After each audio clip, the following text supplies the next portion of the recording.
Hey, and we are live. Hashtag TQIF in the house. TQIF. We need like a jingle, like a theme song or something. We are here. We're here to talk about a very special episode of Lower Decks. This one, my phone's going off. I need to silence that. This one really got to me. I'm looking forward to talking about it with y'all. It was really, really good. I know how everyone feels except Brian, so I'm excited to find out how everyone feels. So that's like fathery. Exactly. And I think a lot of the audience too. I guess fathery, you are everyone to Starfleet. You're Starfleet boy's world. You are everybody to him. I just assume I'm like that to everyone I know.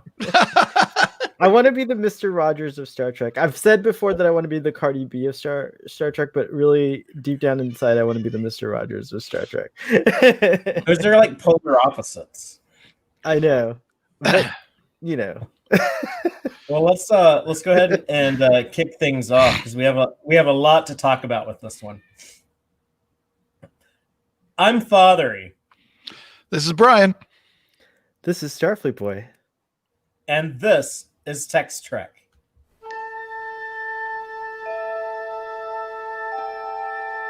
Engage.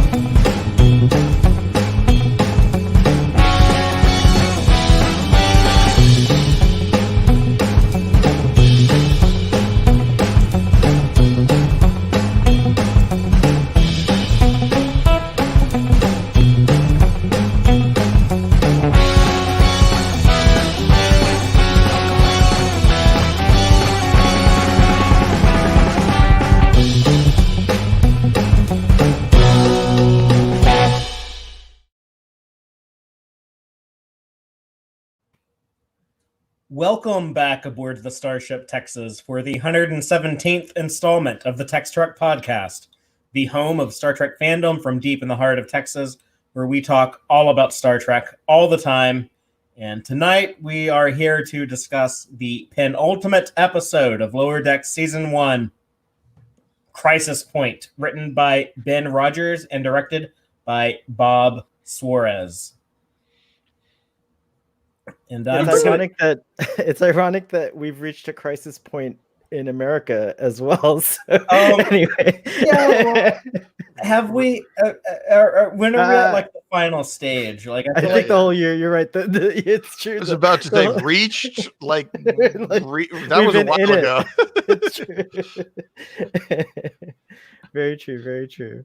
The what is it? What's the saying? The only way out is through. Hey. That is a good thing. But in the meantime, we can distract ourselves with this wonderful escapism that we're given in this day and age of having 3 Star Trek shows on the air, with Picard and Lower Decks, and soon to be more Discovery, and more to come in the future. Can I get one more stand in there? But don't be too distracted to vote. Everyone go vote. That's it. Sorry, I had to do it. Fair enough. Well, I'm just gonna transition us back to Star Trek by summarizing this episode. Just by I'm never coming on the show again. Father's like, you're fired. You're fine. You're good.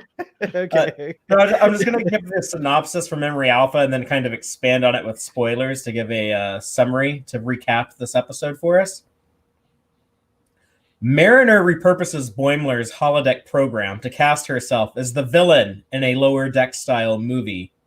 And basically, she does a Star Trek movie style revenge-focused villain like Khan or Nero or Shinzon, and goes on the attack against the Cerritos and the Cerritos' captain in order to work out some of her mommy issues with poor old Captain Freeman. So just opening statements. Brian, we were just saying how Starfleet Boy had not heard your thoughts before we started recording. So if if you want to go ahead and give us the first opening statement. Okay. Yeah, easily by a mile the best one of the season so far. I mean, like not even close. If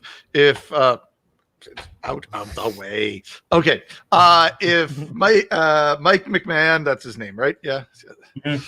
Yeah, had mind melded with me to try to come up with an episode of Lower Decks that would make Brian really excited and like it, or at least to make the perfect Lower Decks episode for Brian, then this would be the episode he would have made.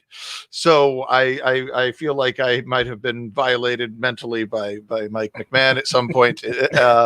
But whatever, it was a great episode, so I'll forgive him. It's like, yeah, like he looked into my soul. It was brilliant on every level. I love a bit of amateur psychology. I love the digging down into the archetypes of one's mind, and I love meta, and this had all of that. So Very nice. Checked a lot of boxes.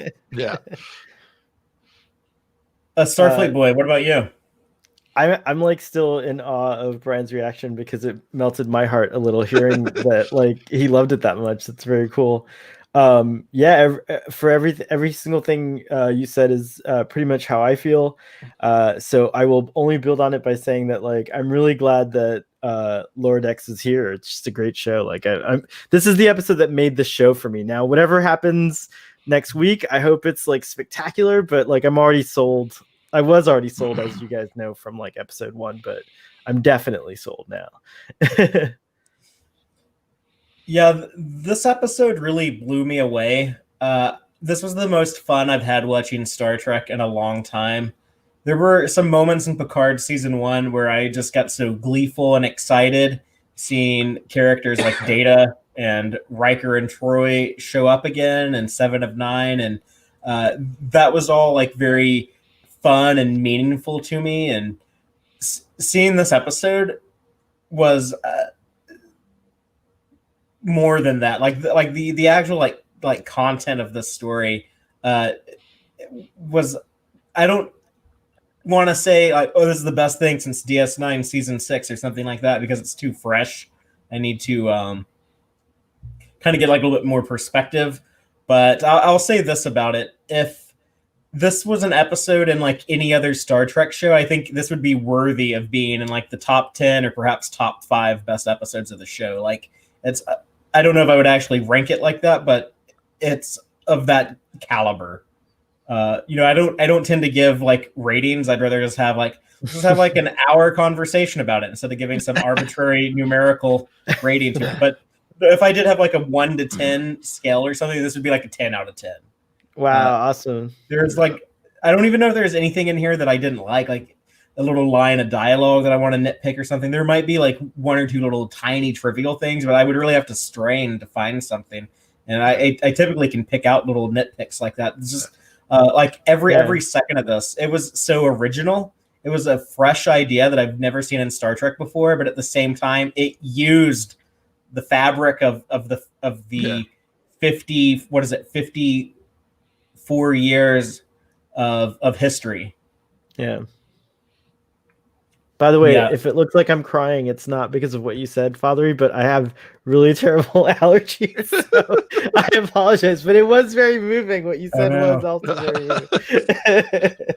What are like the bad allergens in the Miami area? I would think it'd be like pretty good for people with allergies. There wouldn't be much in the air. No, man. It's like it's teeming. No. I'm like a north person. I have to, when I lived in colder climates, I had never had allergies. So something down here in the south, in the hotter realms, triggers all my histamine responses. Well, Central Texas is like one of like the worst places for allergies in the entire world. I had no idea. It certainly seems like so. Yeah, especially with like cedar. Cedar is like really high here. I love cedar. If you're allergic to it, though, you'd die if you lived in Austin. Oof. I have a brother-in-law who is allergic to it, but he lives in Denton. Oh, there's a university there. Denton. Yeah, North Texas. I'm pretending to be a Texan. You're doing a better job than me. Imposter. I didn't know there was a Intruder university alert. there. Intruder alert. Intruder alert. Intruder alert. I'm transport. When we do this, I get transported audience, so it is authentic. Yes, he's beamed on board the Starship Texas. Let's just dive into this episode because I think we're gonna have so much to comment on. The opening of this one, where we begin in media res, some adventure mariner was on with dethroning a rat king. Okay, so are those the Antikins? I've been trying to figure it out. Similar looking. The species looks very similar to a species in the TNG episode Lonely They have Among more Us. like, I guess, ridges or something, right, on there. Yeah. They're missing like part of the forehead ridge. I'm gonna go and say that I don't think they're the Antikins because they're referred to as rat people, and I'm pretty sure the Antikins were identified as a canine people. So that's what I thought too. Okay, so okay. A rat and a dog equivalent. I think. See, I have already headcanoned them as to be some sort of species variant, just like there's humans all over the place and multiple planets with volcanoids. Maybe this is, an antikinoid. So, yeah. Or a caninoid or something. I don't know. Because they have some of the same traits too. It's worse. It's both. It's it's like Cana rodentia or something like that. It's both. It's dog and rat. Trying to they're rat dogs. Overlay human taxonomy onto aliens is a recipe for disaster. You're just gonna it's never gonna work well. But they were definitely reminiscent of the Antikins and the Selaeans, I felt. Yeah, for sure. Very, very similar design, especially on the Antikin side. But we'll talk about that more in the Gorn eggs. I liked this when Captain Freeman beams down to the planet, though, and kind of stops Mariner in her tracks and is like, "Oh, you can't do this because Prime Directive." She just looked like so official and Starfleety when she beamed down. And the ensigns behind her are totally in protocol. They're like standing in the correct posture and everything, it's like it is very nice. And yet this thing does feel like something Kirk would do if he came across a planet where one sapient species was eating the other sapient species. He would just mix it up. Yeah. I think that's important for Star Trek to have those stories about sometimes you should break the rules for the greater good and stuff like that. Sometimes fuck the Prime Directive, For sure. Yeah, definitely. I'm going to quote you. We're using that on We're using that on Starfleet Boy After Dark tonight. Okay. In fact, that might be our title. You may have named the episode. Okay, you're welcome to it. They basically use an old Star Trek trope of, violating the Prime Directive to help the people on some planet get involved in these internal circumstances for the greater good.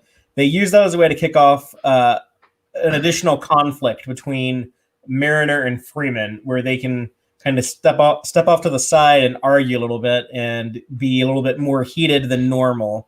And basically, like, Captain Freeman says, "Okay, well, I'm going to order you to go to therapy," which Mariner was not enthused about. But they bring up the idea again that Mariner is her daughter, and she even says, like, "You wouldn't be such a bitch to me if I weren't your daughter." Yeah. And I was relieved because, they've hinted at it enough that I was feeling fairly confident by this point in the show. But especially at the beginning, I was wondering, is her complete inability to conform supposed to be a completely positive trait, or is it actually a bit dysfunctional? And does actually see the show say, yeah, it is actually a bit dysfunctional. You're not just supposed to think she's the cool one and she can't do anything wrong. And they had been hinting in earlier episodes that that's where we were going with this. But I really appreciated the fact that the show got a lot more complex. Mariner got a lot more complex, or at least was confirmed to be a lot more complex. Let's put it that way. Yeah, there had been certain moments where they had shown that, Mariner's not perfect. She's not a Mary Sue. She does have flaws, but this is the most that they've ever exposed it. She's more vulnerable and exposed in this episode than in anything that's come before. Yeah. What did y'all think about the new character we got with the ship's therapist, Dr. Maglimo, I believe was his name? I can't remember. I liked that he also I like that he also does not wear a Starfleet uniform, just like Troy almost Yeah. never wore a Starfleet uniform. At first, I was like, "Why isn't he in uniform?" And then, oh yeah, of course, Troy was never in uniform. Good for the geese, good for the gander. So, I heard someone point out that his wardrobe looks a lot like Carl Sagan. no, Like, yeah, am I watching an old Cosmos episode now? I guess he looks a little, yeah. I mean, a little bit Carl Sagan. Mostly you just notice that he's a green bird, but yeah. I guess if you look at those details, so and Voiced by he reminded me Paul F. at first Tompkins. of wow, that's right, from the podcast, from the official Star Trek podcast. He reminded me of Howard the Duck the first time, but now I don't see it. He's a different avian. Yeah, he does not have a duck bill, but Yeah. he is still a quack. He is- I guess wow. I do wonder, why wasn't she sent to see him earlier? I mean, isn't it? I would even think you would kind of think that in Starfleet, if you get thrown in the brig, a session with the counselor is pretty much mandatory. I would think. But I would fault that to the fact that the captain that's in charge of all that is her mother, and probably it was probably clouded with her own, you know what I mean? Like, but if it had been Picard, I think it would have been like, oh, this is very alarming. You need to go see Counselor Troy right away. it would have happened in episode 1, but right, episode 1. No, her mom is severely dysfunctional as well, so I suppose you can certainly put it down to that. She's a great captain, just maybe not the best of mothers, right? Like, well, I don't even know if she's a great captain. I can't really say that yet, but she has a lot of heart. She's gotten into hairy situations and everyone hasn't died, so she's not a terrible captain. We definitely have seen worse Starfleet captains. That's not a particularly high bar. Unfortunately. Captain Harriman did not have a good first day. Yeah. That Tuesday was not great for Captain Harriman. Well, Tuesday would have been good because that's when that's right. That's right. It wasn't Tuesday. Yeah. That's right. Everything was coming on Tuesday. Might have been a little bit more confident then. But the cool thing about this character, and that he's voiced by Paul F. Tompkins, who's friends with Tawny Newsome in real life, and yeah, they do the Pod Directive official Star Trek podcast together. But he was like on Twitter talking about, someone had like tweeted, why doesn't Paul F. Tompkins get on Lower Decks or something? Like, they like tweeted at Mike McMahon. And I actually saw this happen on Twitter like a couple of months ago. And Mike McMahon was like tweeting at Paul F. Tompkins. He was like, oh, would you want to, I have this alien character that I think you'd be good for. Do you want to be on the show? Let's talk. Is it that easy? Apparently, if you're like already like an established comedian and voice actor. That's true. I feel like Tex-Trek has established 117 episodes is no small feat. No, well, Starfleet Boy is an uncounted number, but I know that you've surpassed that. Like that's not even like the number of like TNG episodes that you've covered. So, but yeah, so he basically tells Mariner, you need an outlet for your aggressive emotions. Yeah, she beats in that. Oh, it's coming up, but she beats in that bonsai. Yeah. Like she's like mad. Then transition to the holodeck where they're shooting skeet with Leonardo da Vinci. I like it. Oh, what a beautiful, beautiful sentence that is, by the way. May I just take a moment to acknowledge?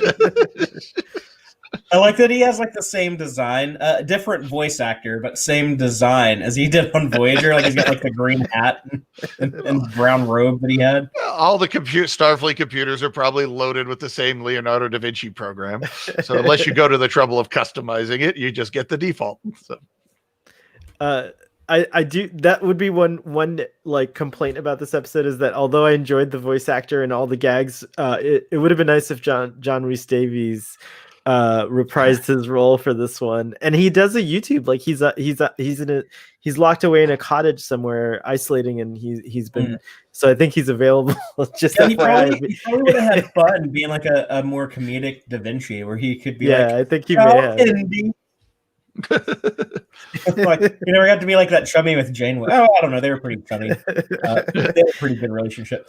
Like it could be a whole different Leonardo da Vinci. It might not even be the same program that was on Voyager. Like an upgraded version. There's been like a few patches. It's got like a different voice. Yeah. Yeah. Okay. This is like a decade later. Yeah. Leonardo da Vinci isn't the man he used to be. So. Well, the man he used to be was Flint, if you watch the original series. Yes. So this version of Da Vinci in the Star Trek universe is probably very historically inaccurate. This is true.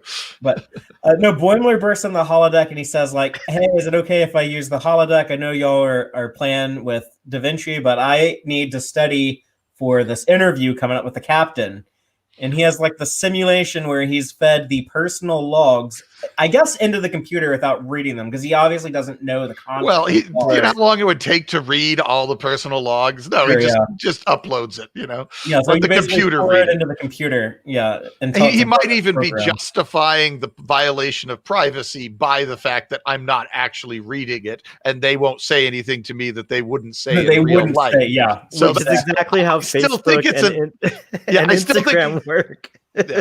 I still think it's an ethically questionable act, but I can see how he could mentally maneuver himself around because he doesn't read it. I do also like the fact he would have like the ambition. His combination of insecurity and ambition would drive him to like do this, to do his preparation for the interview. Like I said in an earlier episode, he seems actually fairly functional if he's had time to do his homework. So I could totally see why he's trying to do his homework for this. So it actually is very in character with him that he would go to extreme lengths to do his homework. So it's also an extremely creative and intelligent idea. I mean, like, what better way to practice if you're nervous and you want to be prepared than to like have simulations that are likely to say what your crew is going to say. It's a very interesting concept.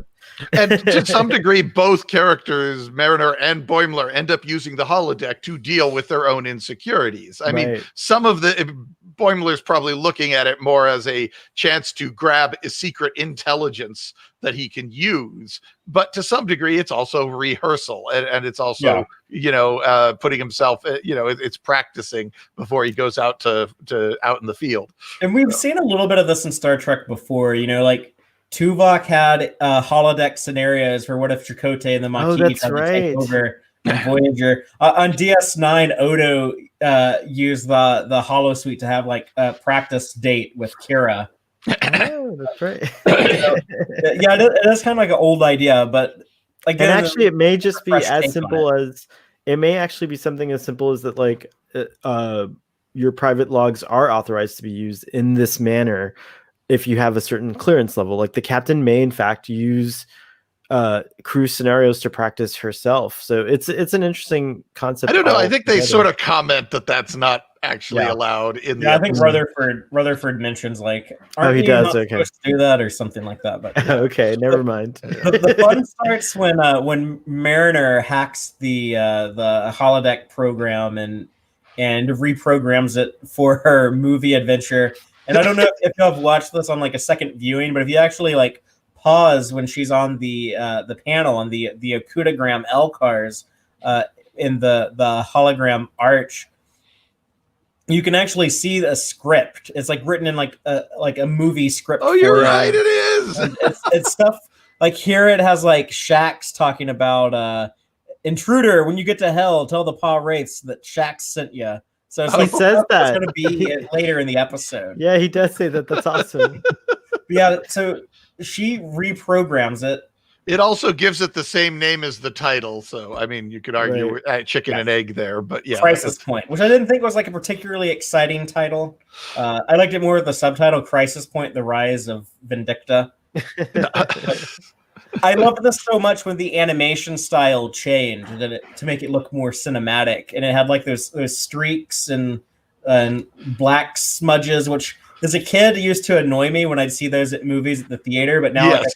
I kind of miss it. Yeah. Strangely. Little scratches on the film and Yeah. stuff. The lighting got Other better. There's things we, better shading. we don't get in movies anymore, but like opening credit sequences, they don't really do that in modern movies. They just kind of like cut to the story. But yeah, we have like a Mariner production and like the actual like amazing title. And, like the words are like flying around like in the 70s Superman. No, but Well, look here, I mean, it was like in TNG season 6 and 7, I think that last one. Yeah, there, yeah. and at least some of the TNG movies kind of had the words coming at you, perhaps in a way too. Oh, First Contact had a nice. You're right. It had a nice like fading, flying into and fading into. That was like a really beautiful opening credit sequence. But if you watch it now with like a young person or someone who like hasn't seen that in a long time, I think they would probably be like, "Man, this is really long." You just have to tell them that originally all the credits were at the front of the movie. There were nothing at the end. That's how they used to do it. If you go, it's true. Generations did a good job at the end. That's why they were called trailers, because they would be on like the trail end of the reel. So, that's like in like I love the Generations opening too. But then they discovered they had nowhere to put a sting, so they had to switch it around. Yeah, couldn't do the Marvel wouldn't be able to do their post-credit stings. Yeah.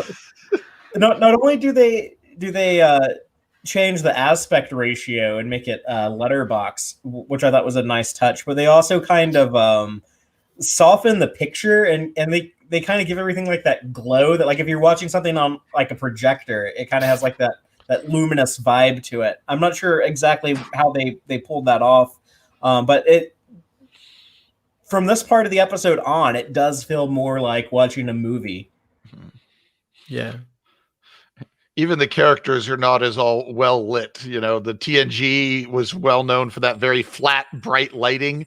Whereas the movies, just watch Generations. You're like, oh my God, what happened to the lighting on the ship? It's so crazy. It's all dark and shadowy and edgy and you know, contrasty. They do some of that too here. And I like this like Looney Tunes sequence where Boimler falls into the water. We are at Kaba Lake Command Retreat. This is very much like Star Trek V, starting off with the senior officers camping, or even like Star Trek Generations, where they're having like the celebration to promote Worf out at sea. It's just like like the movies. They kind of do like these like bigger budget outdoor things like you wouldn't typically do on the TV show. Yeah. Those jet skis are awesome. I wish they fly. I hope they fly. Like I hope they have a fly mode. The Hydra suits. I just love that we have watercraft, Starfleet watercraft. It's true. That's new. I've never seen that before. Boimler's not interested in like playing along with like Mariner in her movie. He's still trying to like just do his homework and talk to the question, talk to the captain and ask her questions about things that'll prepare him for his interview. But the story is kind of kicked off with this hologram Freeman getting communication from Starfleet. She's summoned to Douglas Station, and just for whatever reason, like when you see this on screen, just it feels like something that you would see in like a movie theater with just the like that soft glow they put on it, and the aspect ratio, I guess, is what does it. But it's an incredibly effective technique. We have the Admiral from Moist Vessels who says, "Yes, the return." What do we remember his name? Do you remember his name, Padre? I don't recall his name, but I guess he's going to be a recurring character. And he's kind of a badmiral. He's kind of he's a bit snippy, and I don't know. And he's like, whose boy is that? About Boimler? That made me laugh.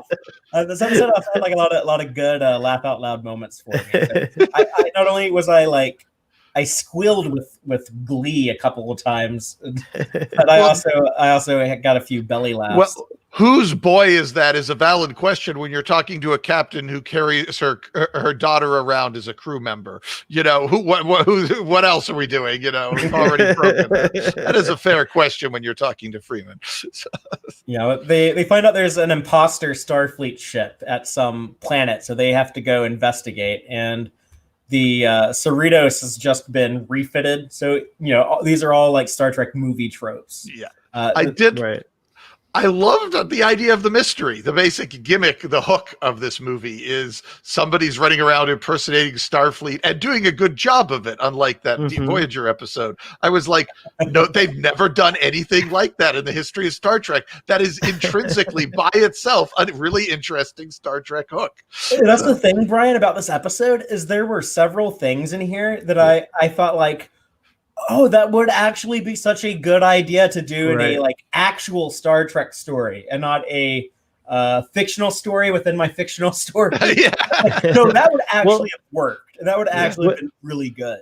There was a cool scene where the Admiral says that, and Boimler even like kind of who's doing his homework, it kind of nods and goes, "Oh," like he's even interested. He's like, "Oh, this might actually be interesting," you know? It's and he also points out that if this was really happening, they would send the Enterprise.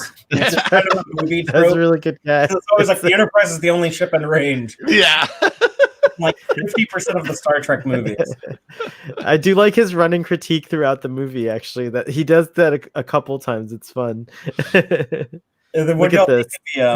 The way that they treated the Cerritos here to like show it off as a real beauty, even though it's this weird, ugly. She's a handsome lady is perfect. She's a handsome lady is the perfect way to say. Well, I love the big homage to the motion picture where they fly around endlessly, giving you all these beauty shots with big music playing, and then they add in the J.J. Abrams lens flare all over the place, and the starship, and also the ultra wide lens, like. Itself. It's like it goes on forever and ever and ever, and you think it's going to stop, and it just keeps going and going. Yeah, this is the best part here. The moment where the spinning, which is clearly making fun of Star Trek Discovery and their obsession with rotating cameras on Star Trek Discovery. I didn't even think of that. That's funny.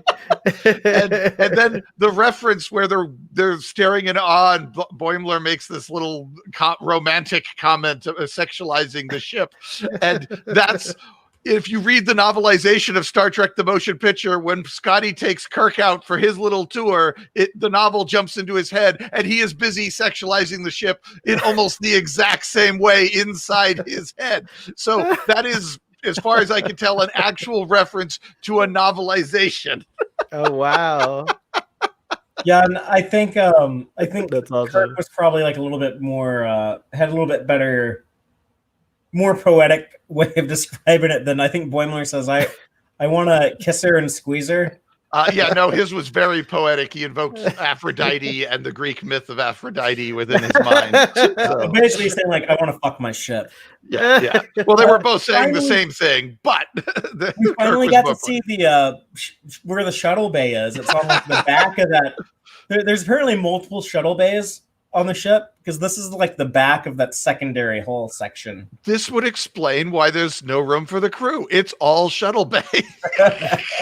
Well, that if they're a second contact ship, they are supposed to specialize in engineering, and they go and like they set up like the first episode where they're building like the communication relay, like they go do like engineering jobs on like second contact missions. So that would make sense. The bog planet, they were doing a repair job on that. So. They have like a lot of shuttles for like moving equipment and personnel up and down. I am going to burst your bubble and point out that the shuttle bay as a location is technically non-canon because it happens in a holodeck simulation, and maybe it might not actually be there in the real street. There's a few things that I think we can probably assume are non-canon because of how they're presented here, like this warp effect that we get in a moment. But even like the bridge is lit all Kelvin style, and then she says, "Warp me." And then this whole thing of the stretching and the electricity and like it's like the electricity arcing between the two nacelles was actually something that was supposed to be in Star Trek the Motion Picture during early drafts of the script. I didn't realize that. And if you look, you can find production art where there is this energy crackling between the two nacelles. Oh, very cool. Nice. That's a deep. I was going to bring that up in the Gornags, but that was an old idea from the 70s. Very cool. Yeah, that's why they added those interior grills on the nacelles in the refit Enterprise.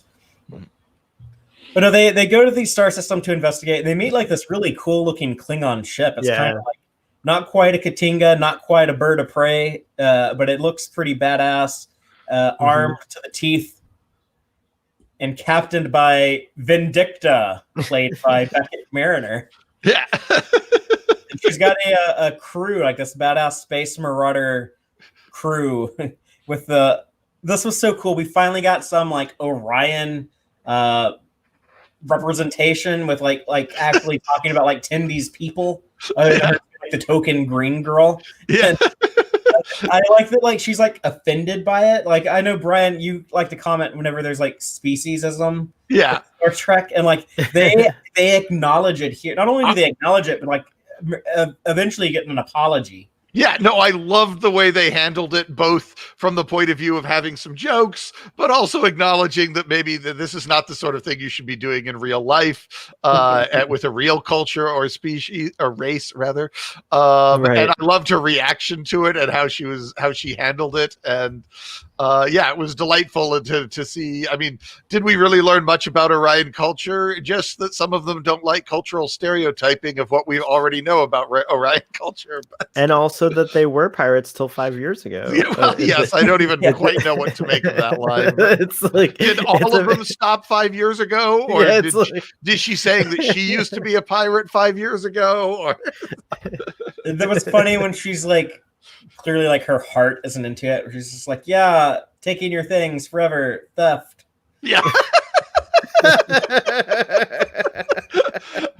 I have a character in my Star Trek role-playing game who actually plays an Orion Starfleet captain, and she leans much more into the Orion tropes. It sounds exactly like the sort of joke she would have made. She would make. It was theft. Yeah. And Tendi's also in like the like sexy like warrior woman fur bikini outfit.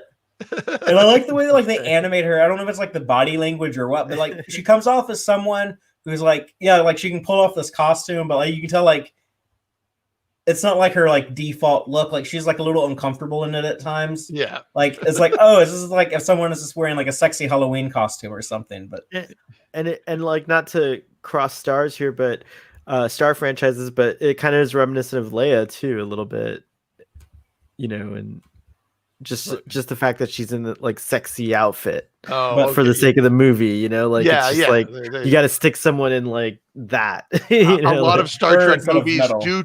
A lot of Star Trek movies do try to Star Wars it up a bit. So. Yeah. And we also have Rutherford as his character, Bionic 5. Like I like how into the role he's getting. Like Boimler like pointed out that like Mariner is like laying it on really thick and like overacting as Vindicta. But I think Rutherford was able to like go pretty far and pull it off, where he's like cheerleading his evil pirate captain Vindicta. Yeah. And then there's also Shembo. This made me laugh out loud. Boimler's like, I'm not like that. And he's like, I want to please my captain. He brings her like coffee instead of tea, or tea instead of coffee, whatever. It gets disintegrated. The end of Shembo. But then the reaction of the crew is my favorite part of that gag, because they're just like, poor Shep, what have you done? Like, why you didn't have to kill Shembo? Like, it does make me realize Boimler apparently did not put his own personal logs in, because the replica of him is not terribly on point, unlike everyone else who is pretty accurate. No, that was just like a placeholder, I guess. Yeah.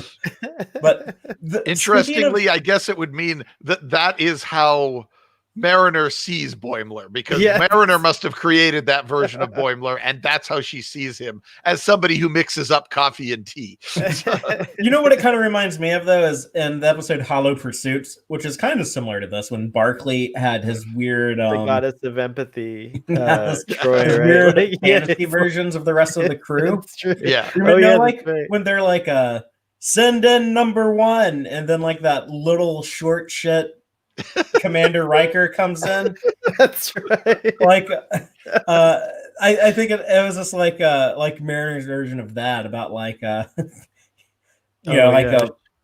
this is how like I want to think of you, just to kind of make fun of you, and in my own little fantasy. But speaking of things that, I suppose, given that she knew Boimler was going to be on the other ship, but in the adventure in the Hollow novel, that she might have deliberately made him lame just to annoy him, because she knew he was going to see this other version. That also, I even thought actually the whole Mariner Boimler foil throughout the whole entire series, like here it was like a real, like it was really evident in that he's trying to do this, she's always trying to shake him from being so serious, right? And so he's trying to do this like studying, and she's like, nah, we're gonna turn it into a movie and it's gonna be about me, and she always like kind of takes away his like moment because she thinks she's doing him a favor, like she thinks she's like helping him to loosen up or whatever, and also she's extremely selfish, but yes. you know. Speaking of things that were like clever ideas that would be like a good idea to do in like a real Star Trek, quote unquote, real Star Trek story, the idea here of like her using this distraction on the communication on screen, which is just like quoting Shakespeare. I thought, have we ever seen someone like actually like play a recording and you think it's like a live message? It felt like something they've done on Star Trek, but I couldn't figure out where it did feel familiar, but I don't think it's been quite done. They're like an Insurrection. They do like that little swapperoo with like when they beam them on like the holographic bridge. That's kind of in the same vein as that. I guess that's a vibe. Yeah, that's true. That's probably what it is. When they begin their attack, when they begin boarding the ship, I like that they brought back Ensign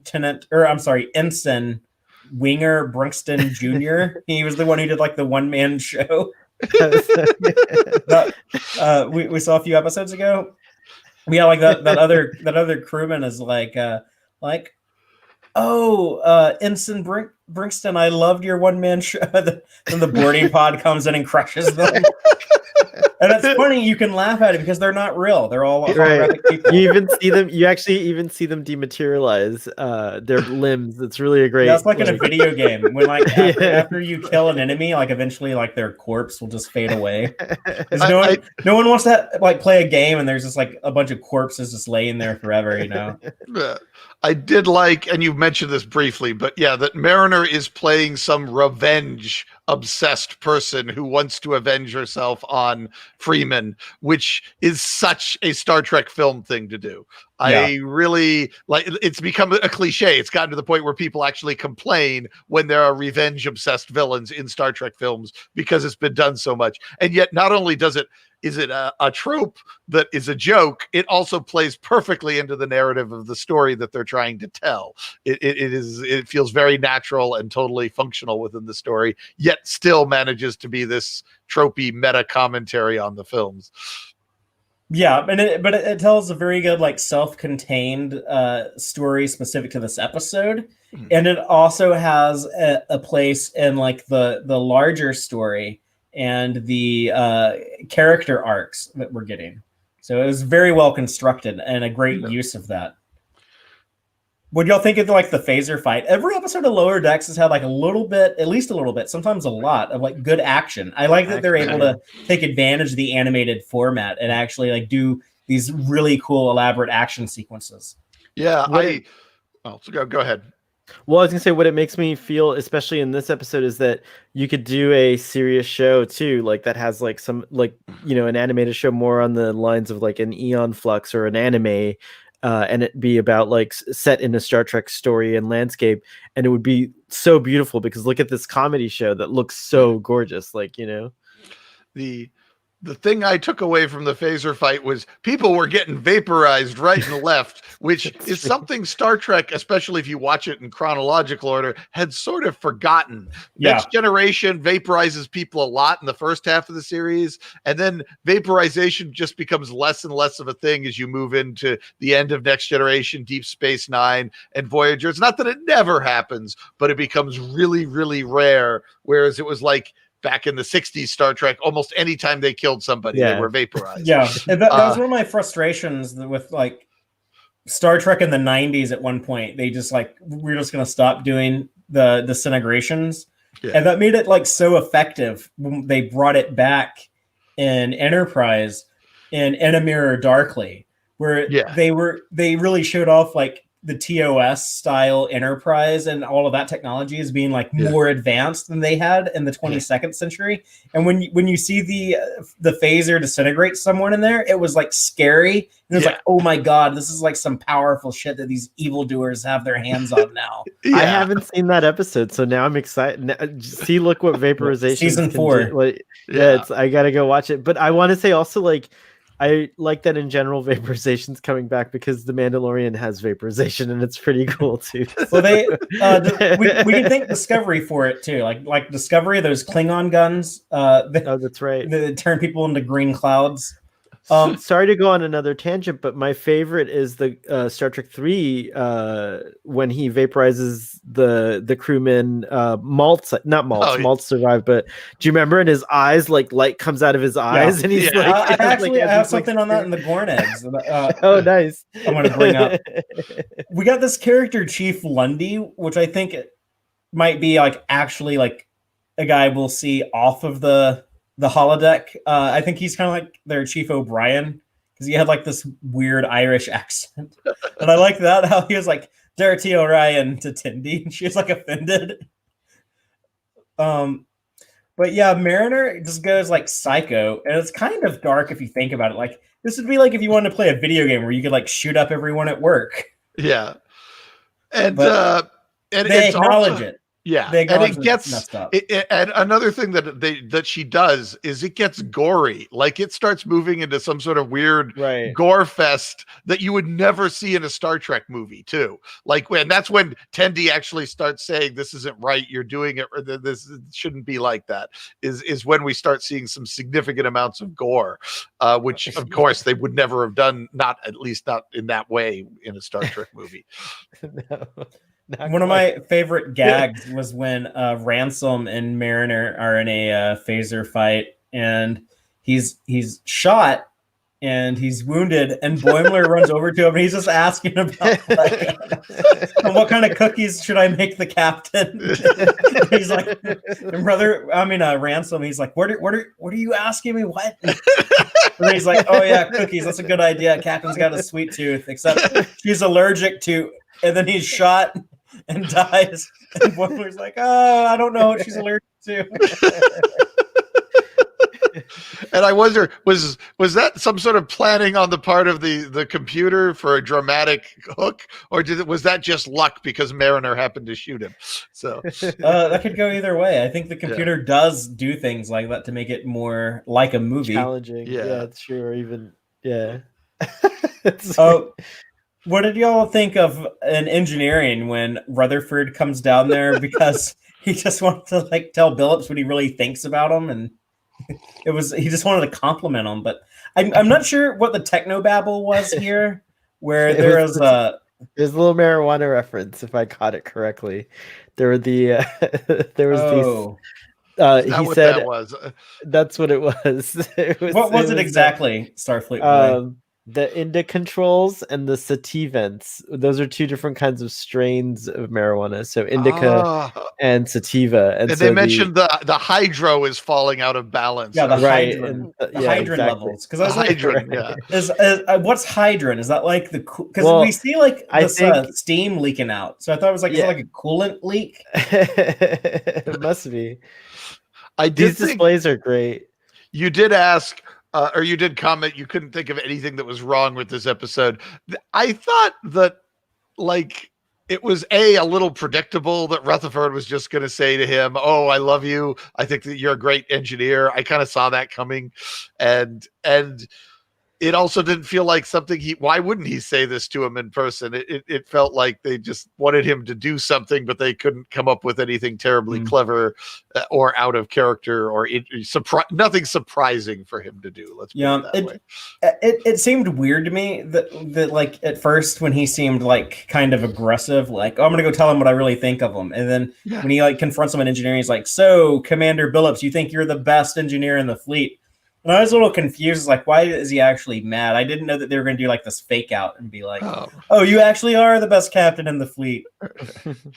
I kind of saw that one coming. Lower decks. Yeah, I actually saw it coming too, because this is like a lower decks thing. Like in the earlier episodes, they were like when he was wanting his transfer, Yes. you thought that like, yeah, he was going to be yelled at, but then he's like, that's a great idea, go explore your heart, like it was like, and there was another instance, I can't remember quite what it was, but it feels like it's happened like a few times throughout lower decks. So Yeah, this is like the I was reversal of expecting that. it. What I did like about it is that it does skirt the line and never really answers the question of like, is this a romantic love or is this a like a platonic love? Because and I thought that was very clever, because I think like men should be a little more affectionate with each other and like feel free to like say loving things that sound like, really sincere without being labeled as like lovers or instantly gay or whatever whatever you want. So I did kind of like that the episode kind of creates that atmosphere in a sense. Stress-free it's very K queer. has Leather Daddy and I'll let Son. you read this one. It's very queer. They both look like a leather daddy and son. This is true, and that's where the comedy comes in, because yes, that layer's 1,000% there. But I think in the dialogue, it just always kind of like skirts it, and they don't like hold hands when they walk away with each other, and the hugging is a very like, it's very like, I don't know, maybe I'm reading the vibe wrong, but I did love all that. Yeah. Well, we do know. I picked up on it too. I was like, is that what they're inferring? Because I thought he had a thing for Tendi, but maybe not, or maybe he's bi. I don't know. He also went out on a date with Ensign Barnes. But that's right. So if I know anything about very queer fluidic, Star Trek fans, like queer Star Trek fans, they never try to read implied queerness between like two characters. They never try to like ship like two characters have like a close relationship in the franchise. That's never happened, right? Yeah, could Rutherford and Billups be the new Kirk and Spock ship? I think so, and I kind of like that idea of a leather daddy and his son. I think that's the way to ship them. I was going to say that there's some intimacy versus command rank structure issues, but Freeman's got a daughter on the ship, so who fucking cares at this point? We can circle back out the window. we can circle back to Billups and Rutherford, because they have another couple of moments in the episode. But I really liked this part where they show the bar where Shax is making his last stand with this big badass phaser cannon shooting at Tendi and Mariner. This gun is so cool how it has like this like recharge thing on the side of it where you can see it like it regenerates between shots, and then it just unleashes this massive beam. They make Mariner such a cool badass. Again, this would be like a really neat idea to establish someone as like a very capable and menacing foe. She has like weaponized Borg technology. She pulls out like the severed Borg head, and I guess uses like their adaptive shields to like protect her, and then uses it as a grenade. That's great. To blow up Shax. And yeah, it gets like really gory here. Where they're literally like covered in the remains of Shax, and the earring. Poor Shax's earring still like attached to part of his ear. It's so like morbid. Where she's like, "Oh, you gotta like put this on and wear it." It's like, what a psychopath. Like, I would be uncomfortable. I would be in Tendi's shoes right here. I'd be like, I don't know if I want to play this game with you anymore. Yeah, exactly. And it says some interesting. She's perfectly happy to go full on Saw torture porn gore fest with her adventures on the holodeck, and it doesn't phase her at all. Which is I guess she's seen real blood. She's probably been in real battles. She's probably waded through real entrails. So maybe that's why it doesn't phase her. But she's certainly willing to just put it up on the holodeck, and it doesn't, without any worry about how it's going to affect anyone else. So it was so rewarding to see like Tendi like walk out of the holodeck, because I was like, oh, I hope that like they have like the holographic blood like not go into the corridor with her, and like when she steps out, the blood is gone. I was yes, it actually worked correctly like it's supposed to. I was like watching it, like hoping that it would do that, and then it did. It was a fun little payoff. What was I going to say? Blech. Go on. It happens. It jumped out of my head. Let's keep talking. So Mariner continues her psychotic rampage and goes to the bridge to confront, I guess, like who she's thinking is like the final boss of her. Yeah. This is like a movie, but it kind of plays out more like a It's video like a game. Yeah. Yeah. Oh, So, I know what I was going to say, which ties into this. It's just three of them, right? It's just Rutherford and Mariner and Tendi who beam aboard, right? But they are taking out the entire crew, and they've got everybody on the run and on defensively, like some sort of video game where you just go in there and you have bulletproof immunity because you're a main character, and you just slaughter everybody. Yeah, like she definitely built in advantages. Yeah, she'll run down the corridor and shoot like 30 people and like never get shot. Yeah. She confounds the phasers. Star Trek is normally a little bit more realistic, I guess, when they have their shootouts than this. And she does something really rash and crazy and detonates her own ship to cripple the Cerritos and send it crashing down the planet below. Look at her. It's she's like totally enjoying this. It's like everything is going according to plan for her.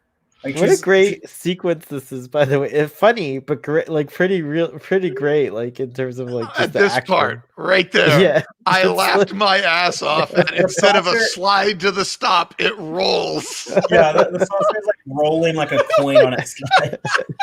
Oh my god, that was just because it was all so much like Generations. Here's some more Generations, Star Trek Generations, and then it's rolling. And then when the ship is on the planet, it's like landed on like its nose. So like the rest of the episode, they're all like standing on like what would be like the front of a room, like an engineering, like that big garage door that comes down and closes. That's like what Billups and Rutherford are standing on, and Rutherford conveniently was, even though he's supposed to be like one of the bad guys, he just wanted to like help Billups, I guess. So he beamed the crew to safety, because in a movie you can do like just any beaming things you want to do. That unwritten rule, or that unspoken rule, that the continuity and the plausibility and the technology is even more loosey-goosey in a Star Trek film than it is in a Star Trek TV episode, which is exactly how they do it, especially in like J.J. Abrams' world. But 2000, I was gonna say beautifully illustrated in 2009 Trek, when Chekhov figures out how to beam you up while you're moving or falling, which is that is the most mild of JJ's excesses. The other cool thing, what I was saying about like the ship being like landed on the front end of it, is that, or I guess I should say like the bow of the ship. Yeah. But the captain, she's like laying on the view screen, and it's like she looks like really defeated. Like it's like the captain on her bridge, but in like a fallen position. And like at the top of the bridge, what would be like the back of the bridge, but now it's like the top, you have like this evil mariner like standing above her, like lording over her.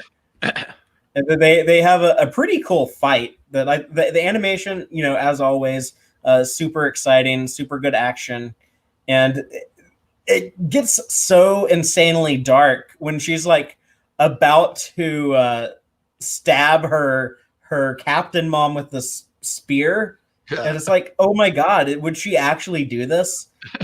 But then we have like the heroic mariner that was part of the holographic program step in, and it's a cool little shout out to Aliens. Did this make you think of Aliens? Oh yes. Get away from her, you bitch. Yes. Yeah, I think she said, instead of saying "get away from her, you bitch," I think she says "get away from my mom, you bitch." Oh yeah, okay, that's right. And it's interesting because, of course, this Mariner is programmed using Mariner's personal logs, which, after watching this, I think we could say that Mariner's personal logs are actually fairly honest. I had wondered if she talks herself up around other people. I had wondered if her personal logs was going to be something where she talks herself up around herself. But apparently she's pretty honest with herself, because what we get is a fairly legit Mariner out of this. And that's fascinating to see. This is how she describes herself versus this is this is what she wants to do at the moment. And so we have these two different Mariners, both of which are true, but different aspects of the same Mariner. And this is what elevates this beyond pretty much any episode of Enterprise or Voyager that I've ever seen. Wow. This was so clever to get the nuance of this other Mariner there. Yeah, and I guess if there is a weakness to it, you do have to just kind of accept on faith that the computer was able to get like very accurate depictions of all these characters through like their logs, which does kind of seem like a little bit of a contrivance, but that's kind of just the price of admission for this episode. Yeah. If you can get over that hump and accept that like, this holographic simulation of Mariner is actually her true self, and this Mariner who's just going like psychotic on a murder spree, which is the actual Mariner like role play, like that's like the false, the inaccurate Mariner. That's not who she really is. She doesn't really want to like murder her mom. She would actually want to protect her mom. Yeah, well, especially if some strange nut job that she'd never seen before showed up and tried to kill her mom, then she would absolutely be about protecting her. But, because she doesn't see her as another Mariner, at least not to begin with. She just sees her as some nut job who wants revenge, but nobody knows who she is. The holographic Mariners. And in a beautiful way, it ties back into that foiling each other that Boimler and Mariner keep doing, where this is Boimler's creation. Like, Mariner didn't account for, Mariner didn't account for this to happen. She was going to have, like, it was supposed to end when she kills her her mother, and her rage. She thinks the way to like let her rage kind of like run its course is to actually like fully immerse into it. She didn't expect for herself to come into the picture, I don't think. No, she clearly didn't, which was a work of genius. It's what elevated this from pretty dang good episode to one of the best bits of Star Trek I've seen. Just because of that. And this is what Roddenberry wanted the holodeck for. If you go back and read his writer's guides and his interviews back in the 80s about when he was talking about how the holodeck would be used in Next Gen, he wanted it as a way to get inside the characters' heads, and that when they were stressed out or uncertain about things, they would go into the holodeck and play out these fantasies, these simulations that would visually represent what they're going through in their head. And there's only like one or two TNG episodes where they actually do that. Most notably the one where Picard goes to Paris to try to deal with this girl that he didn't hook up with. You always have Paris. Yeah, you always have Paris. There's a quote there. Yes, the computer apparently understands people's psyche better than people who live on them, than the people who live on them do, and that's from Ian Mays. Ian Mays. That's a very good point. And of course, if the universal translators that are supposed to scan your brain, according to Kirk, actually work the way they are, and we see what they could do with Doc Holodeck in Voyager, and that this is even farther in the future and a more advanced computer potentially if they and Moriarty. Yeah, I mean Moriarty's a good case. So it's the idea that there's some pretty freaking realistic people running around here isn't that much of a stretch by the time we get to 2380. And the idea that we get to see her playing out her own psychological issues on the holodeck, like Roddenberry intended for the holodeck to be used as. And we also see a counselor actually doing therapy, which is why Troy was supposed to be on the ship in the first place as well, is kind of nice that they dug deep and dug out these kind of not terribly well developed TNG ideas and actually developed them better than at least the holodeck side of things, better than it ever was developed in the show or in TNG. This is a show, of course. And Ian Mays in the comments was also asking, and what would Roddenberry think about Lower Deck Snell? And I'm not sure what he would think, but I don't think that's a particularly good litmus test for Star Trek to ask if Roddenberry would like it or not, because Roddenberry also hated Star Trek 2 and Star Trek 6. I'm pretty sure he would have hated the best Star Trek show ever made, Deep Space Nine. He arguably died because he was so mad at Nicholas Meyer over Star Trek 6. Like he died 2 days after, or 1 day after having a heated argument with Nicholas Meyer on the phone. I love Gene Roddenberry. I'm thankful every day that he got this beautiful creation off the ground, but I don't think that Roddenberry is the be all end all of Star Trek. It's always been a collaborative process. Yeah. If you read the behind the scenes history, I don't want to go on like a big tangent, but like there was other like DC Fontana and Gene Coons and a bunch of other people were involved. Gene was the captain, but there is a whole crew around him, and it's not something he could have done by himself. And so it's not. I don't ask like if Gene would have liked this or not. Well, I think it's a fair question to ask. You have to say just because the answer is no doesn't mean it's not a good and worthy Star Trek show. And I think he would have definitely objected to all of the character conflict, because one thing, at least in his later years, he was really stuck on Starfleet officers do not get into major arguments with each other. They handle their issues responsibly. And I think he would have. There's a whole lot of character conflict on Discovery. I mean, on Lower Decks that I think he would have objected to. Obviously it's an impossible question because how old would he be if he still was alive? If he were still alive, would he be like 100 and something by now? Yeah, I think he would have been like 102. He just had his birthday recently. Yeah, I think like that. It is an interesting question. I don't know. I didn't know all this. I'm actually learning new things. Like I didn't realize he didn't like Star Trek 2 or Star Trek 6. So my idea of Gene Roddenberry just changed right now. But I guess I guess like I would have to say that like I hope that he would like at least like these shows. I also think it depends on like what version of Roddenberry, like Roddenberry in 1975 or Roddenberry in 1990. They were kind of two different different views. Yes. But anyways, back to the story. Holographic Mariner is able to rescue her holographic mom, beams her to the other survivors. We don't really know like why Rutherford's beam, I guess, didn't like rescue her, but it's a movie. It doesn't have to make sense. This is where we have like the Billups Rutherford moment where they're like, oh yeah, we could just go off and be on a ship together, which I didn't actually like read this as like romantic, but that just could be because I am unfortunately like just growing up in a very like heteronormative society. I don't always pick up on those cues. It's not unfortunate. I just think that like I really think there's an intentional mystery planted in here. I think it could go either way. I think that's what's beautiful about it.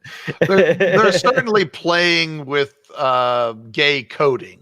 Now, they're playing with the coding. Now, whether or not they're actually saying he's gay or they're just playing with the coding a bit is a. But we know what Dr. Tiana thinks. Yeah. We definitely know. Oh, you crazy fucks. She's like, yeah, you kids, like, just go out on your own and just bang each other. You obviously want to. Like that was Dr. Tiana's take on it.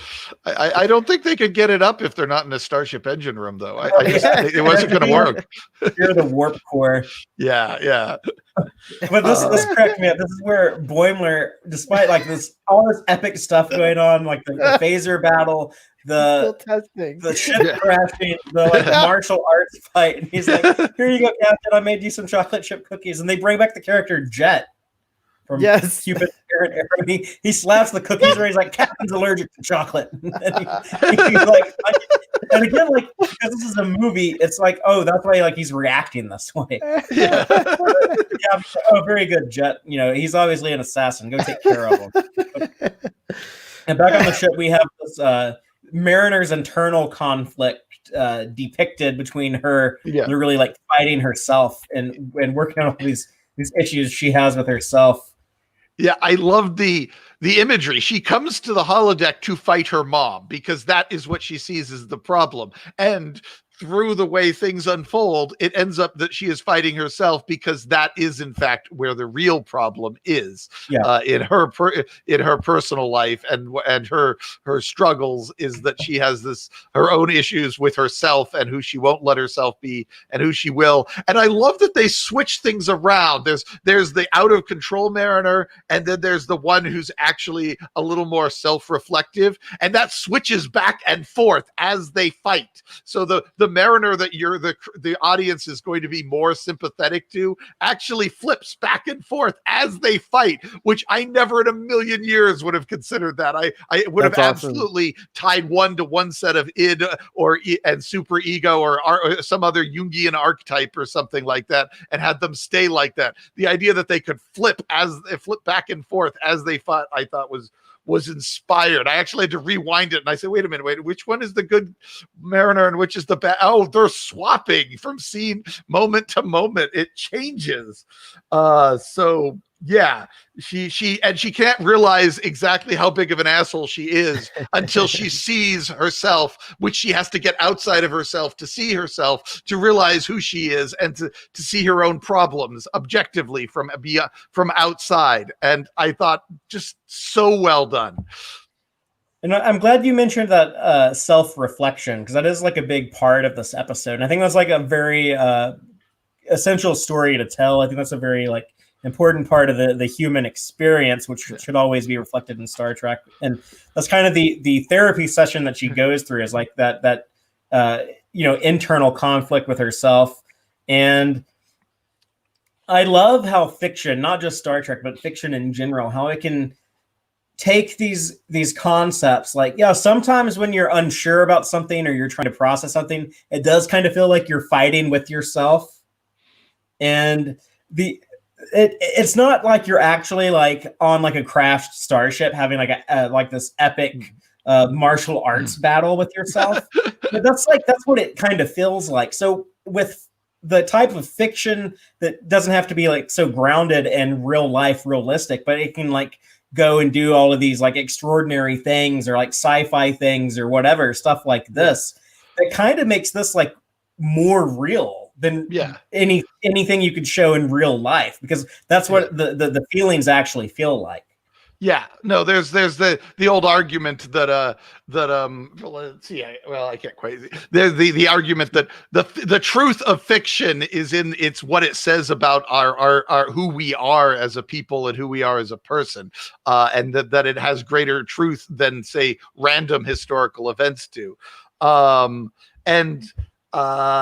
she actually basically, we finally see her explicitly admit that she doesn't like being the obnoxious jerk that she is, but that she has to be that way. She has ended up being twisted up into this thing that where she has to be the obnoxious jerk because everyone expects her to be the obnoxious jerk, and she expects her to be the obnoxious jerk, and mom and she can't stop being it because she has to keep hurting mom, and that's the best way to hurt mom is to be the obnoxious jerk.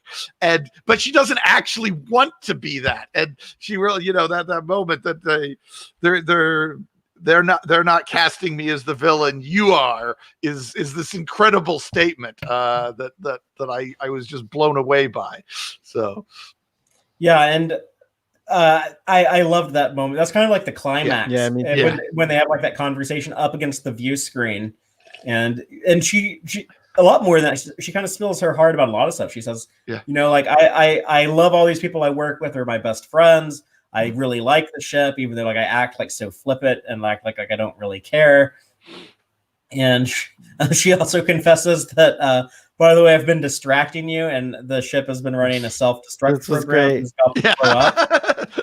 You actually like see on the view screen a couple of times, if you go back and rewatch it, it actually like flickers a couple of times, or at least one time it says like self-destruct initiated or something like that. But yeah, it actually like does the countdown, blows up, and right when poor Boimler is tossed off the cliff by Jet, this guy who is intimidated by, who thought like his girlfriend was cheating on him, right, is now like throwing him off a cliff. I like, oh, you tried to feed chocolate to the captain, I'm throwing you off a cliff. Yeah. Okay. That guy's personal logs are fucked up, man. There's a guy who needs to see the counselor. Well, like for the movie, it was dramatic purposes for the movie. I think the computer is trying to like spice up the story a little bit.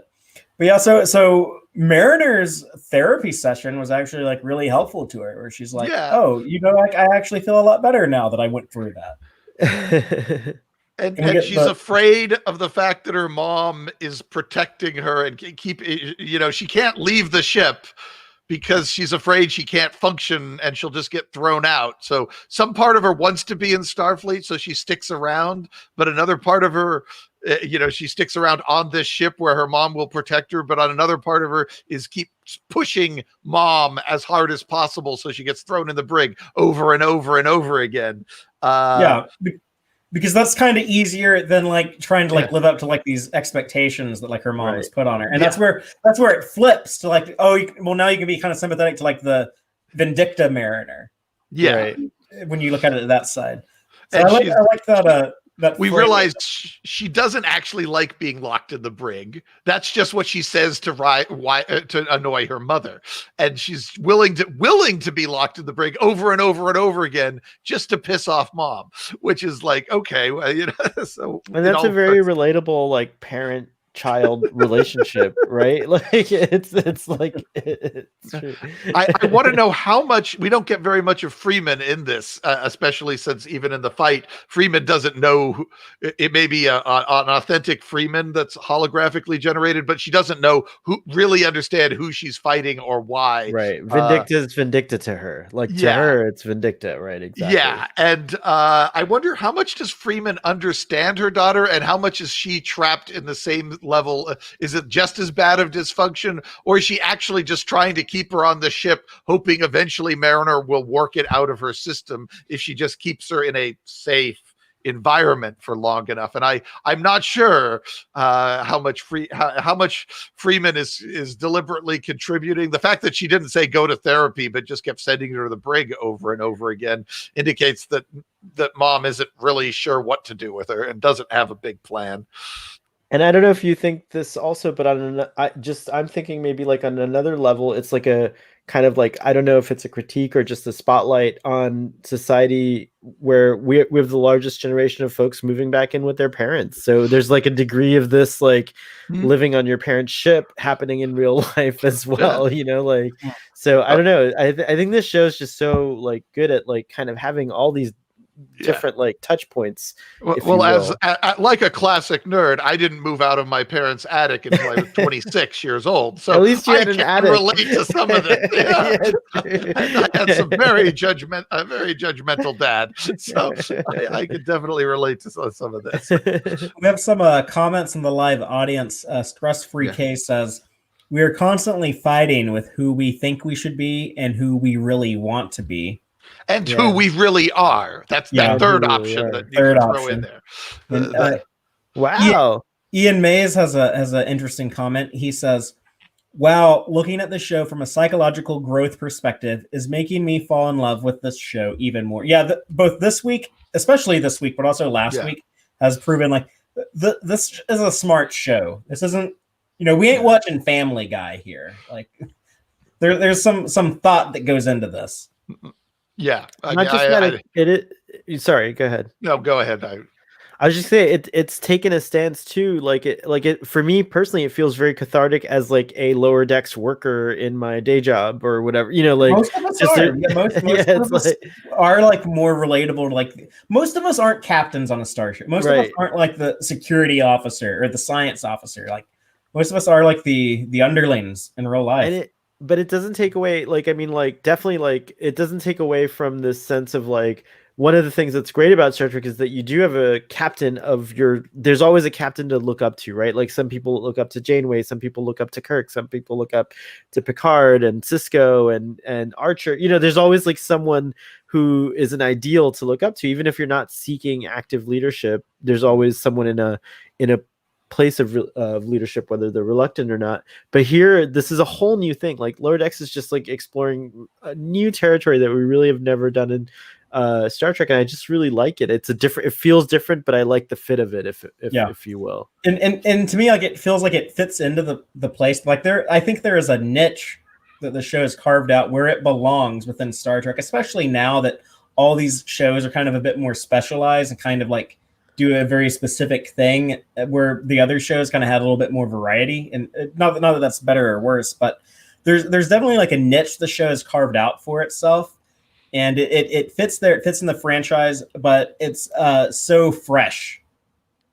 And what I love about this show also is that all the other parodies of Star Trek, because this, I don't know what you could really call this. I don't know if it's a parody or what it is, but like, it has it has moments where it parodies, but like all the parodies that have come before, you kind of are laughing at Star Trek. Here I feel like you're finally laughing with Star Trek. These are like the same kind of jokes that all of us made in our groups, discussions about like, it just kind of like highlights it in a way that it feels like it's that like discussion happening in real life. I think Trek Lad said that more eloquently than I just did, but like it is like that feeling for me, and I love that, to laugh with Star Trek, if you will, because it's Star Trek. It certainly gets a lot easier to laugh with it when you are literally putting the characters into the audience format. This is an episode where you could have actually had somebody say this episode was poorly written, like they say in Galaxy Quest. They're literally getting to they're living through a Star Trek movie, but they're also witnessing it from the point of view of an audience in watching the movie unfold around them. And so that certainly puts them much more in the fan seat than really you almost ever see Star Trek characters. I mean, I'm sure there's a few other examples. It kind of makes these very like, I find these characters, a bit more relatable than say like Picard or Spock or Cisco or whoever. But having that angle also like really makes them easy to connect with. Right. Let's talk about like these last couple of scenes here where we have Rutherford admiring Billups from afar and saying it was so refreshing to be able to, or so rewarding to be able to like just talk to him. And he's like, I don't want to bother him in real life though. He's just such a badass. But the dude is just like sitting there like sipping on some soup. He looks like the most like least badass person I could imagine. And he actually looks almost depressed. There's something very down and not excited. He doesn't even look like he's trying to find meaning in the soup is kind of the feeling that comes off of him. Yeah, the best case scenario is just kind of like neutral. But yeah, he also like a little sad sack. And then, like when Tendi shows up in the bar, Mariner apologizes to her. That's where we get the gag of like, oh yeah, it's just like all those Orion stereotypes. Some of us haven't even been doing crimes for like over 5 years. Mariner is like so like nice, and now that she's like gone through like this therapy session, she's like, okay, we're all gonna like go nerd out at the warp core, and Freeman sees her in the court, and she even like not only does Mariner apologize to Tendi. Yeah. She comes over to the captain and apologizes to her. And there's a lot of fist bumping in this episode. But tells her later skater. Fist bumping is very big in the latter half of the 24th century. Yeah, well, at least in 2380.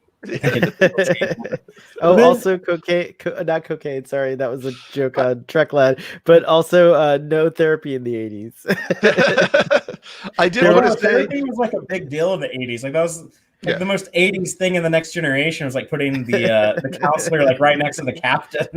That was the late 80s, but it's true that the early 80s I think all the cocaine to that earlier joke that I was alluding to led to therapy in the late 80s. All the early 80s cocaine led to therapy. I will say the note I kind of wanted in there that we didn't get is I would have loved a quick scene where Mariner goes to visit Boimler, who's rehearsing on the holodeck or whatever for his interview. And she says, she tells him thank you because he was the one who built, 80% of the work on that holodeck program was done by him. And yes, Boimler wasn't actually trying to make it a therapy vehicle for her, but I think it would have been a wonderful moment if she'd gone to him and just said, thank you for letting me use your holodeck program. And just that beat would have been nice. They had an opportunity for that because they do have like that little moment after. But before we get to that, I just want to mention like Captain Freeman in the therapy room, and she has like the crushed bonsai plant is there. So, like she like outdoes her daughter and takes it one step further and like flips over the table. But I do like the moment where they do kind of behave similarly, where you can kind of see like the mother-daughter between them. But yeah, like she's frustrated that like she doesn't know what Mariner's up to. She thinks she's up to something. And she wants the doc to tell her what it is, but he's like, "Oh, I can't do that." But which is odd because at least when it comes to medical issues, the doctors in Star Trek are willing to talk to anybody about people's conditions. When it is convenient in the script, sometimes they're like, "No, I can't disclose that." They're inconsistent. Star Trek's kind of inconsistent where that goes. Yeah, and I have to admit now I'm really looking to the story of how we get how we get Mariner and Freeman back together again. Because clearly Freeman is still not on the same page, and Mariner's still working through her issues. Progress does not mean she's fixed now. She's made progress, but I'm sure that she's not going to automatically be this completely different person. And so I'm really looking forward to the episode. I don't know if that's next week or if that's next season, but I am looking forward to seeing how their relationship develops as fallout from what we saw this week. Yeah. Well, let's talk about the sequence that kind of tease up next week's episode. Boimler back in the holodeck trying to do more of his homework, prepare for this interview with the captain. And he sees a funeral for the holographic self-sacrificing Ensign Mariner. And Captain Freeman is giving the eulogy and says that Mariner is in fact her daughter, that it's been a secret on the ship all along, that she wouldn't want anyone to know the truth. And so Boimler is like, oh shit. Because I love this. I love this reveal. He's so neurotic that he's not going to be able to, they've established before, he can't keep secrets. He is going to just stress out and make an absolute ass out of himself, like we see him do. And then when he's scared, he's startled because someone walks in the holodeck and is like, oh, it's Mariner. Yeah, he looks so friendly. It's cool to see Mariner so friendly to Boimler, where she's like, you should come to the look at the warp core with us. And Boimler just the way that they animate his face sometimes cracks me up. It's a hilarious thing. And then Jack Quaid's voice acting, where he's always inhumanly nervous and uncomfortable. It's kind of painful, but at the same time hilarious to watch. Right. Do y'all want to talk about the actual interview where? Well, yeah, but yes, but I also want to just say that I wonder if Mariner there's a theory about next week. I don't want to spoil it if you don't want to talk about it, but I wonder if Mariner programmed that ending and if that'll come into play next episode. No, I think some people were just kind of thick and they didn't pick up on the fact that it's a secret that's her daughter. I think that's been obvious from episode 1. Yeah. But I think now they're trying to figure out a way around that, because they just didn't pick up on it. I think it's been pretty overtly obvious from I'm on record as saying that. Yeah, I did think it was a bit odd that the holographic Freeman says, and I would probably court-martial anybody who found out. And I was like, that's why it makes me think it's programmed. It's that's the movie part. That's to make it more dramatic for the movie. So yeah. So that means the holodeck computer realizes that the real Boimler doesn't actually know and has adjusted the speech so that it will have the maximum impact on the real Boimler, which is incredibly mischievous because of the computer. It realizes that this is an emotional bomb for Boimler. These computers can be mischievous. It wouldn't be the first mischievous computer in Star Trek. It's true. Yeah. It's true. That Enterprise D computer, man. Let me tell you. But I like the actual interview where she's like, just say the first thing that comes to your mind. He's like, Mariner. She's like, what? Oh, Mariner's hot. No, Mariner's nasty. And he just panics, runs out of the room, trips over the chair, trying to get out. And then the end of the gag here, when the captain is just like, huh, and she was recording in her log, Ensign Boimler did not prepare for interview. The irony that he over prepared, and that's what did him in at the end. No diplomatic workshop for you, Ensign Boimler. Yeah. Well, he tried to prepare, but he ended up uncovering this big truth bomb right before the interview, and he had no time to process it because Boimler takes forever to process anything. His insecurities and his neurosis makes him always his own worst enemy. Yeah, it's something that he has gotten a little better at, and so I think he will continue to grow as the show continues. Next season, they should do a sequel where we go in and do the holodeck movie thing, only it's Boimler ends up fighting himself and confronting himself instead of Mariner. I could even see Mariner deciding, this will fix him. It fixed me. Well, any final thoughts on the episode before I run through the Gorn eggs? There are a lot, but I think I can knock them out pretty fast. I guess the question I had at the end of this is if Mariner was just on a different ship where she didn't have to have Mom directly looking over her shoulder and analyzing her every Which move. had happened. That happened in the past on the Keto.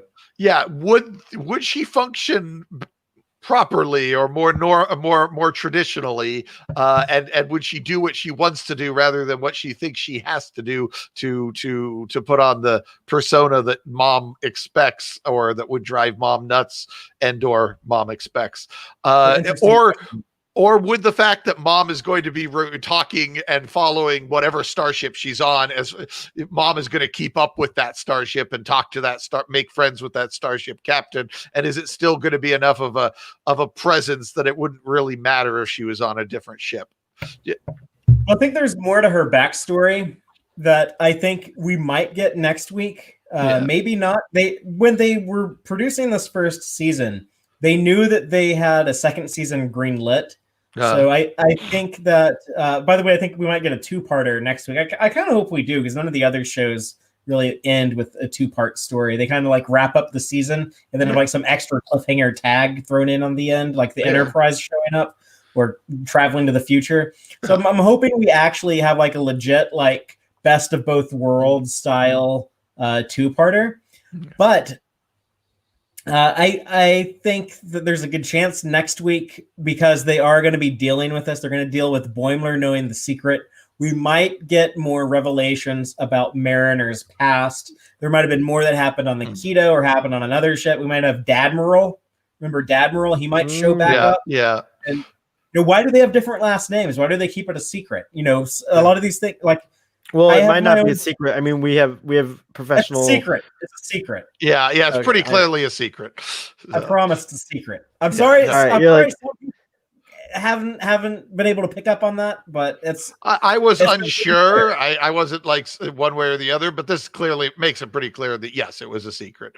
I thought it was a secret until I heard about this gag possibility that someone had a theory about. That's all I'll say. The other thing I wanted to say about this episode is it really makes me want to rewatch the whole series again with this knowledge about Mariner and see how that affects your interpretation of all of her other actions. Yeah. Especially if we learn even more next week. We might even have like a little bit more to interpret and kind of change the way that we view all the previous episodes. And then it's the hallmark of a truly great episode of a television show if it elevates all the shows around it, which I think this one might very well do for me. I think it might make the other ones a lot more enjoyable for me. It's the opposite of like the Picard finale, or like the Discovery season 2 finale. Where it kind of made me like the entire season a little bit less. It's like this makes me like the show more. Yeah, this is I feel like it's kind of too early to say, but I have enjoyed this episode, I think, more than any of the Discovery that I've really liked, any of the Picard I really liked, and maybe more than anything in Enterprise. I really liked a lot of stuff in season 4, but yeah, I might have to go all the way back to DS9. I'm not for sure if I'm going to take that stand definitively. I need time to think on it, but there's a good chance that's where I'm at. Ask me again in a few months. At the very least, it's going to be a part of like a box set of classics. If you took episodes from each series, like it's at the very least, it's in that echelon. So let's go through these Gorn eggs. They are all of the Easter eggs, many in jokes and continuity connections. I went through this late last night to rehearse going through the list pretty quickly because I knew it was a long list. So here we go. And of course, if I miss anything, anyone watching or listening, be sure to let me know, and I'll give you credit for it. The first one, we open with the rat people, the lizard people, and the Prime Directive. We already talked about how like they are very similar to the Soleil and Antikins that we saw in TNG season 1 episode Lonely Among Us. Leonardo da Vinci on the holodeck, like I mentioned, looks the same as the Star Trek Voyager version. Mm-hmm. That was John Rhys Davies played. The credits in the opening credits of Mariner's movie most closely resemble Star Trek II: The Wrath of Khan with the blue text on a starfield. And there's also like some James Horner type of like music there in the opening credits.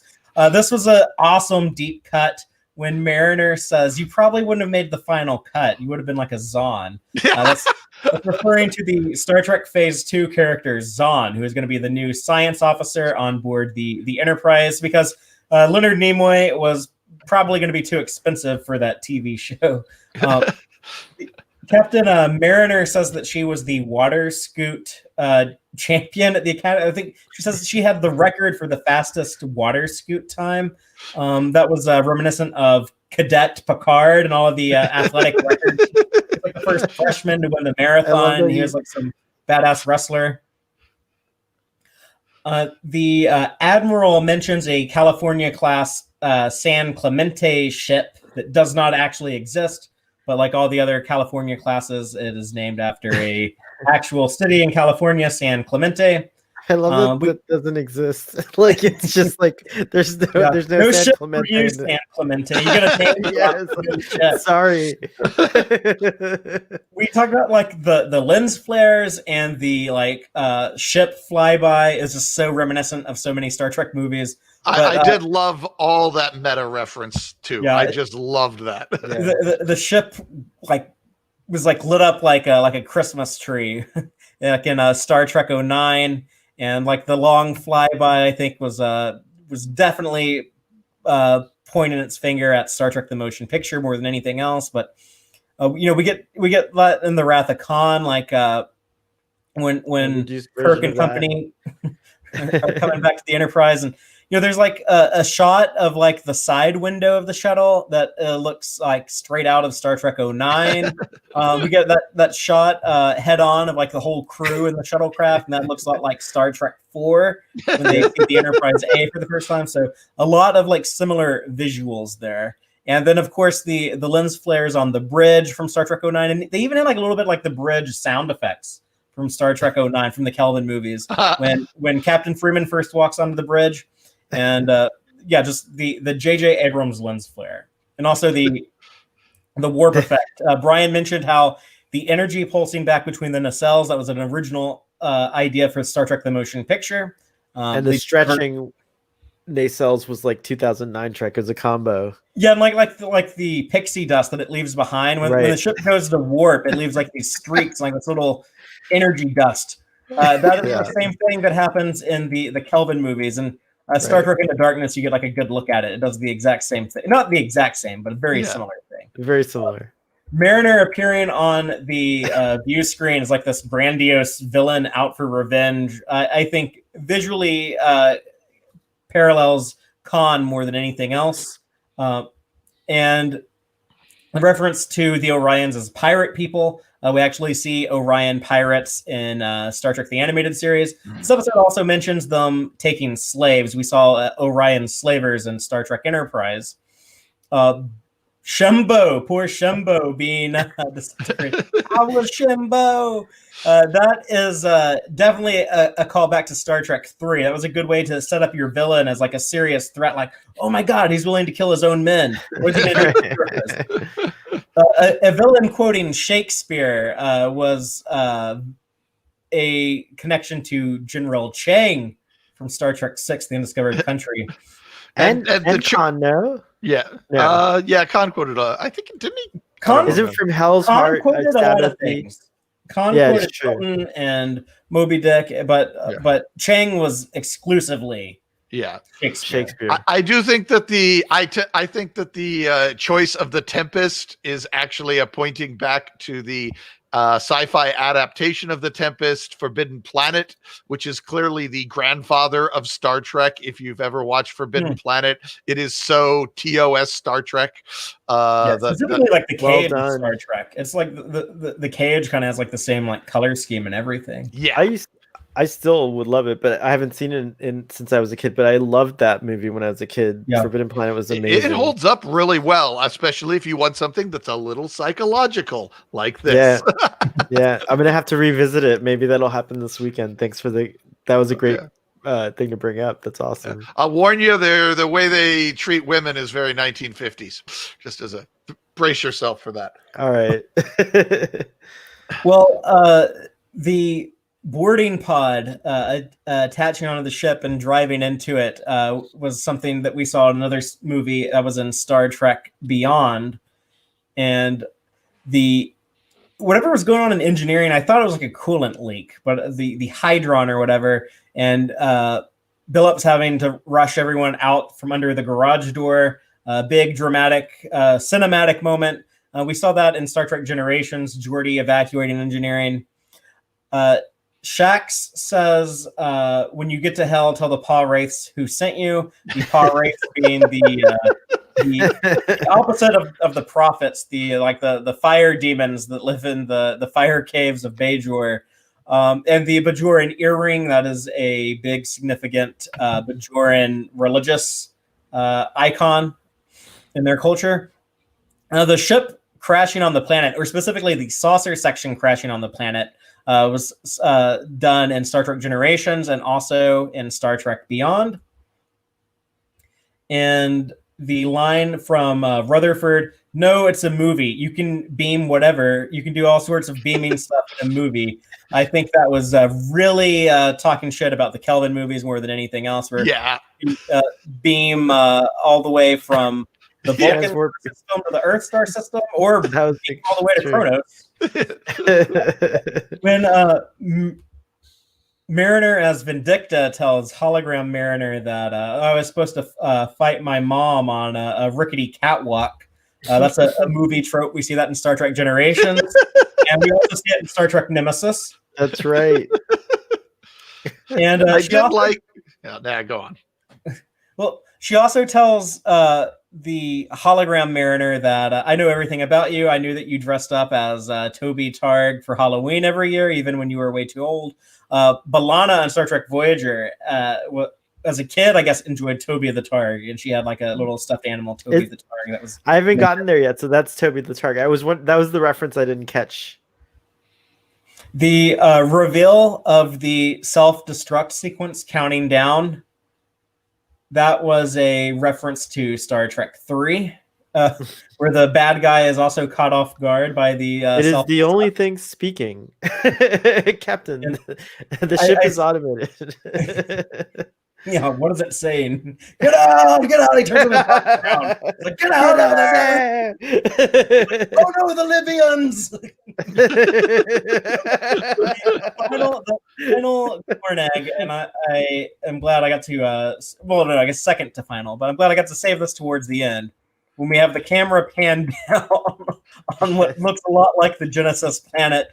See the torpedo tube, and Vindicta rises from it, only to be by Da Vinci with a shotgun who shoots her down from the shotgun, puts her back in the tube. Not today, not on my watch. That was so hilarious, and obviously a nod to the ending of Star Trek II, The Wrath of Khan, the Spock casket torpedo on the Genesis planet. And then, of course, the episode ends with the signatures.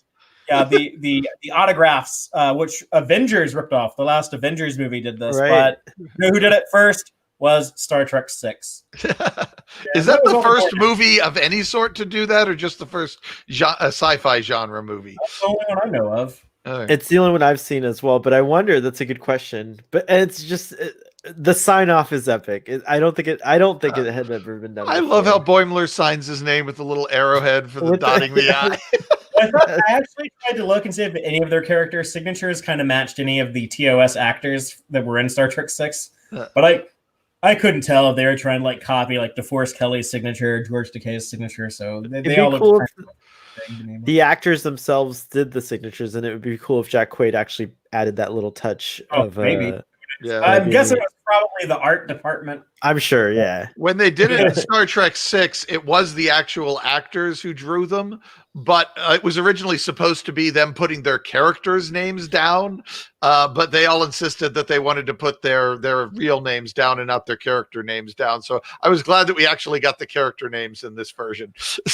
Because that finally happened. The characters were the actors here. Yeah. So But yeah, that's everything I caught.